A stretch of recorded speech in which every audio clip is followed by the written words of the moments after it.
नमस्कार, मैं हूं आपका दोस्त डॉक्टर अनिल अग्रवाल। अभी कोरोना काल चल ही रहा है और कोरोना की जो सेकंड वेव आई थी, उस टाइम पर बहुत सारी दवाइयों का इस्तेमाल किया गया। जिस तरह से इम्यूनिटी बूस्टर के अंदर होम्योपैथी की आर्सेनिक एल्ब का इस्तेमाल किया गया और हमारे विटामिन्स और मिनरल्स के अंदर भी कई चीज़ों का इस्तेमाल किया गया। उनमें एक प्रमुखता से जो इस्तेमाल की गई वो थी जिंक, कि जिंक खाने से हमें कोरोना का इफ़ेक्ट कम होगा या कोरोना नहीं हो पाएगा, ऐसा माना जाता था। और जिन लोगों को कोरोना का इन्फेक्शन हो भी गया तो उनको भी जिंक खिलाई गई प्रतिदिन एक गोली, कि जिससे कि उनकी इम्यूनिटी बढ़ी रहेगी और वो जल्दी ठीक हो जाएंगे। अब इसके अंदर कितना वो ज़्यादा फ़ायदा हुआ था या नुकसान तो शायद कुछ मेरे को नहीं पता लगा किसी को भी हुआ हो, लेकिन फ़ायदा कितना रहा ये निश्चित रूप से नहीं कह सकते, क्योंकि इसका भी कोई ऐसा डाटा एनालिसिस आया नहीं है कि जिंक खाने का क्या फ़ायदा रहा। लेकिन ये मैं अवश्य मानता हूँ कि उस वक्त जिन लोगों ने भी जिंक खाया होगा उनको फ़ायदा ज़रूर हुआ होगा, चाहे वो कम हुआ है या ज़्यादा हुआ है, चाहे एपरेंटली पता नहीं लग पाया होगा, क्योंकि जिंक हमारे इम्यूनिटी बूस्टर की तरह से काम करता है। ये हमें पहले से ही पता है, इसलिए ये दिया जाता था। और ये भी आपको पता है कि जिस तरह से बच्चों को दस्त लग जाते हैं, छोटे बच्चों को, तो उनको ओआरएस देते हैं, तो आजकल ओआरएस के साथ में जिंक भी देते हैं, कि जिससे कि उनके दस्त ठीक हो जाएं और इम्यूनिटी भी बढ़ी रहे और वो जल्दी से हेल्दी हो जाएं। तो इसलिए उनको भी जिंक दिया जाता है।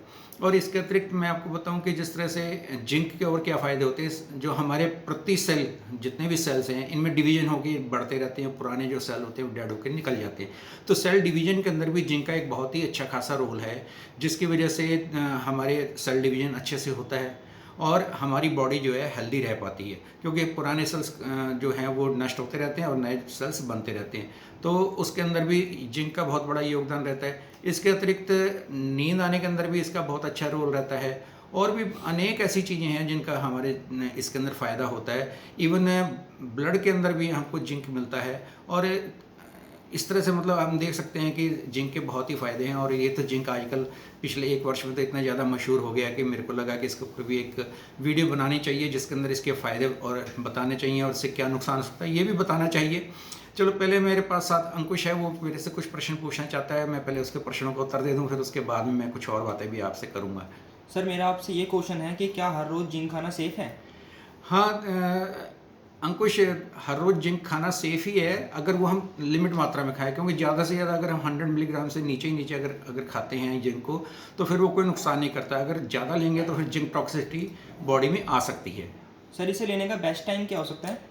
वैसे तो इसे किसी भी टाइम ले सकते हैं। जिस तरह जब पीछे लोग बीमार थे तो उसके अंदर लोगों ने जब दिल किया तभी खा लिया था, क्योंकि किसी भी डॉक्टर ने अधिकतर ऐसी कोई इंस्ट्रक्शन उनको नहीं दी थी किस टाइम पे खाना चाहिए। लेकिन मैं कहता हूँ कि इसको ना शाम के टाइम ही लेना चाहिए, क्योंकि इसके अंदर कुछ ऐसी प्रॉपर्टीज भी होती हैं जिससे कि हमें नींद अच्छी आती है। और रात को जो लोग मान लो 3 बार 4 बार उठ जाते हैं नींद, तो वो गैप भी उनके कम हो जाते हैं कि बार बार उठने के। तो सबसे अच्छा होता है कि जिंक को जो है शाम को लिया जाए। सर, क्या विटामिन सी और जिंक को एक साथ ले सकते हैं?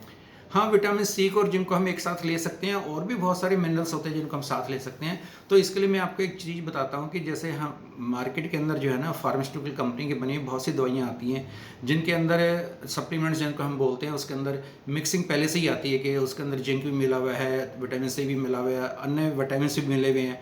तो वो जो बने हुए कॉम्बिनेशन होते हैं, अगर आप वही लेंगे तो वो बहुत ज़्यादा अच्छा है। और अगर आप अलग अलग लेना चाहते हैं तो फिर अपने किसी डॉक्टर की सलाह से ही लेना चाहिए, क्योंकि कुछ चीज़ें ऐसी होती हैं जिनको आपस में मिलाकर नहीं ले सकते हैं। सर, क्या जिंक लेने से नींद अच्छी आती है? हाँ, अंकुश, मैंने अभी जैसे पहले बताया था कि इससे, जैसे जब मैंने बताया था कि ये शाम को क्यों लेना चाहिए, तो तब मैंने ये भी बताया था कि नींद इससे अच्छी आती है इसके लेने से। तो इसलिए इसमें कोई दो राय नहीं है कि इससे नींद अच्छी आती है, क्योंकि एक एंटी डिप्रेसेंट भी बहुत अच्छा है। और जब ये रात को हम लेते हैं तो उसके अंदर फिर आप ये भी कह सकते हो कि सपने अच्छे वाले आएंगे, बुरे वाले सपने नहीं आएंगे, नींद बार बार नहीं टूटेगी और अच्छी गहरी नींद आएगी। सुबह आप जब उठेंगे तो आपको लगेगा कि मैं ज़्यादा स्वस्थ हूँ। सर, क्या जिंक बॉडी को डिस्टॉक करता है?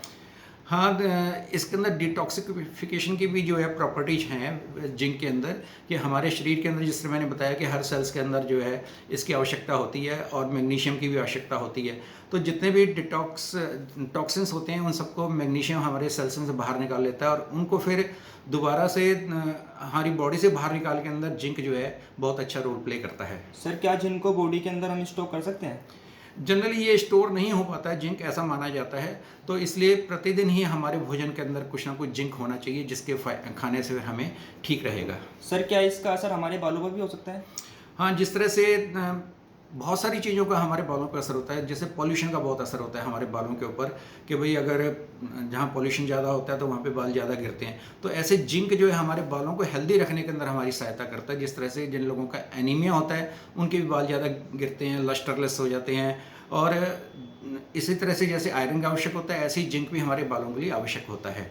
तो इस तरह से मैंने जैसे बहुत सारी चीज़ें बताई कि जिंक का क्या फ़ायदा होता है, तो मैं अब आपको ये भी कहना चाहता हूँ कि आप प्रतिदिन अपने भोजन के अंदर जो चीज़ें खाते हैं या सप्लीमेंट के रूप में भी जिंक को ले सकते हैं। और हमेशा भी ना लें, तो जब कभी आवश्यकता लगे तो अवश्य लें, और जब कभी डॉक्टर से पूछ के भी ले सकते हैं। वैसे अब कोई भी चीज़ अपने आप नहीं खानी चाहिए, क्योंकि कोई भी दवा को अगर आप अपने आप लेते हैं तो उसका नुकसान भी हो सकता है। जिस तरह मैंने बताया कि अगर ये जिंक को हम ज़्यादा खा लेंगे तो फिर ये इसकी टॉक्सिसिटी भी आती है, जिसकी वजह से रोगी को या मतलब स्वस्थ व्यक्ति को जो है बुखार भी आ सकता है, पेट में दर्द हो सकता है, क्रैम्प्स आ सकते हैं। तो इसका नुकसान भी होता है। तो इसलिए कितना खाना चाहिए, कब को खाना चाहिए, वैसे तो मैंने मोटा मोटी आपको बता दें कि 100 मिलीग्राम से नीचे ही रहना चाहिए, क्योंकि आवश्यकता तो हमारे को 8 या 10 मिलीग्राम की होती है प्रतिदिन। तो इस तरह से ज़्यादा नहीं खाना चाहिए। लेकिन कभी आप ऐसे फिर भी खाना चाहते हैं तो अपने आप तो हफ्ते में एक बार खा लें। नहीं तो सबसे अच्छी बात है कि अपने डॉक्टर से पूछ के कितना खाना चाहिए तभी लेना चाहिए। धन्यवाद दोस्तों।